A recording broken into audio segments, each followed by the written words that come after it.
guys, HuskerzGBR, Rich here, bringing you another video on this wonderful June evening in Nebraska. And today I wanted to talk about leader bikes.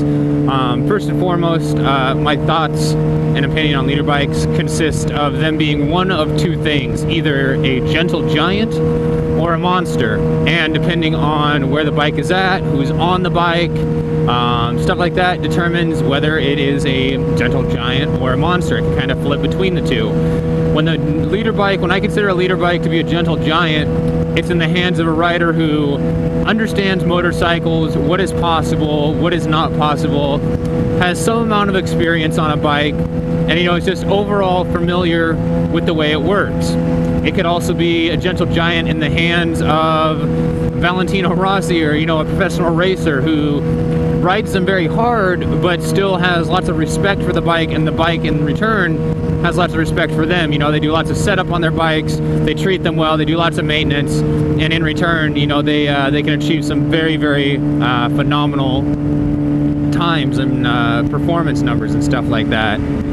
When a leader bike is a monster, in my mind, it is in the hands of a rider who is inexperienced, not necessarily on sports bike, but just somebody who is new to a bike and decides they want to get the fastest thing possible.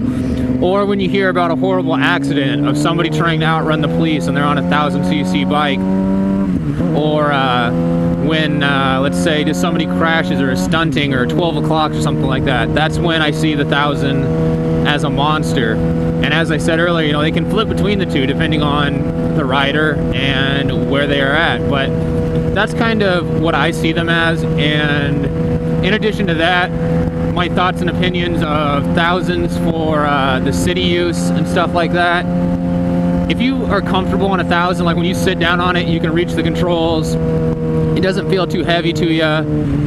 You're not intimidated by it. I think that's the first step right there, is being confident, on the bike and not being uncomfortable or not being able to reach controls or something like that. Secondly, if you can afford it, so the higher insurance cost, the higher tire cost, you're going to be going through tires a lot more on them and stuff like that. Can you afford, the extra parts and maintenance and stuff like that? Not necessarily that there is more, but, if something were to break on a 1000, they tend to be slightly more expensive than a 600, at least in some circumstances. It may change or may vary. And then your overall respect for the bike and self-control.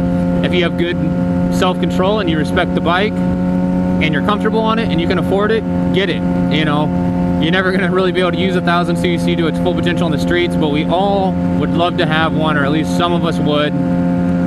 It's something that we can proudly show off, we can be confident on and stuff like that. It's like your pride and joy, your baby. It's, the 1000cc bike to us is the same as, the gentleman down the street, his old Camaro or Mustang or Impala or whatever you want to call it, Superbird, his old muscle car. The 1000cc is the pinnacle for us, and if we can afford them and we're confident on them and we know that we're not going to get into too much trouble on them, we would all, I think, easily sign away our names on a loan or a lease, or just outright buy one. So my thoughts and opinions on the 1000s, they're either the gentle giant or the monster.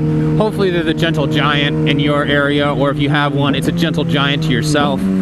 But you never know. You just got to keep that self-control and respect for the machine, and then just don't let yourself get carried away. So that's it for today, guys. Go ahead and leave a comment down below if you feel the same way or feel differently or anything at all, I suppose. But we'll see you next time, guys. Later.